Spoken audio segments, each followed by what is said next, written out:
ఇక జూబ్లీహిల్స్ నియోజకవర్గ ఉప ఎన్నిక సమరంలో బీఆర్ఎస్ విస్తృత ప్రచారం నిర్వహిస్తోంది. పార్టీ అభ్యర్థి మాగంటి సునీత గోపీనాథ్ కు మద్దతుగా ఆ పార్టీ ప్రజా ప్రతినిధులు, కార్యకర్తలు బూత్ల వారీగా బాధ్యతలు తీసుకుని ఇంటింటి పాదయాత్ర చేపడుతున్నారు. ఇందులో భాగంగానే party working president KTR BRS అభ్యర్థి మాగంటి సునీత గోపీనాథ్ తో కలిసి ఇవాళ సాయంత్రం బోరబండ డివిజన్ లో రోడ్ షో నిర్వహించనున్నారు. ఈ సందర్భంగా MLA Vivekananda Goud, MLC Shambipur Raju, RS Praveen Kumar hitech hotel వద్ద కేటీఆర్ రోడ్ షో ఏర్పాట్లను పరిశీలించారు. డివిజన్ లోని వీకర్ సెక్షన్ వద్ద జరుగుతున్న సమావేశం కావడంతో భారీగా ప్రజలు తరలివస్తారని అంచనా వేస్తున్నారు.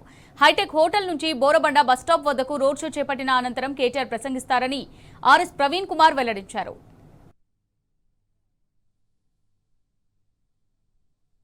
ఈరోజు మరి రాబోయే జూబ్లీహిల్స్ బై ఎలక్షన్ సందర్భంగా కేటీఆర్ గారు ఆశీర్వదించిన మరి బీఆర్ఎస్ పార్టీ అభ్యర్థి శ్రీమతి మాగంటి సునీత గారిని గెలిపించాలని చెప్పేసి, అదేవిధంగా కాంగ్రెస్ పార్టీ నాయకుల గూండాగిరి ఖతం కావాలని చెప్పేసి, మరి ముఖ్యంగా ఈ బోరబండ ప్రాంతంలో ఈ కాంగ్రెస్ కార్పొరేటర్ బాబా ఫసీయుద్దీన్ చేస్తున్న ఈ గూండాగిరికి చరమ గీతం పాడాలని చెప్పేసి ఈరోజు పెద్ద ఎత్తున మరి చాలా మంది నాయకులు, సీనియర్ నాయకులు ఈరోజు బీఆర్ఎస్ పార్టీలో చేరడం జరిగింది. అందులో ముఖ్యంగా మోసిన్ గారు తెలంగాణ ఉద్యమంలో వారు వహించిన పాత్ర చాలా కీలకమైనది. తెలంగాణ ఉద్యమంలో ఆనాడు కేసీఆర్ గారు తెలంగాణ వచ్చుడో కేసీఆర్ సచ్చుడో అన్న నినాదం తీసుకొని మరి ఒంటరిగా రోడ్డెక్కినప్పుడు మీరు ఒంటరి కాదు, మేమందరం మీ వెంట ఉన్నామని చెప్పేసి ఆనాడే ఉద్యమ స్ఫూర్తితోని తెలంగాణ విముక్తి కోసం పోరాడిన వ్యక్తి మోసిన్ గారు.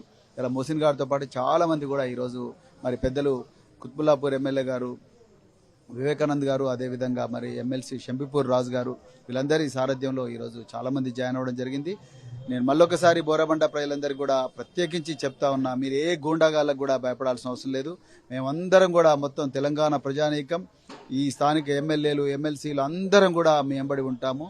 ఏ గుండగాడికి కూడా, ఏ బుల్డోజర్లకు కూడా, ఏ బెదిరింపులకు కూడా మీరెవరు కూడా భయపడాల్సిన అవసరం లేదు. నిర్భయంగా, నిర్మోహమాటంగా వచ్చి కారు గుర్తుకు ఓటేసి మాగంటి సునీత గారిని ఎమ్మెల్యేగా గెలిపించాల్సిందిగా కోరుకుంటూ మరొకసారి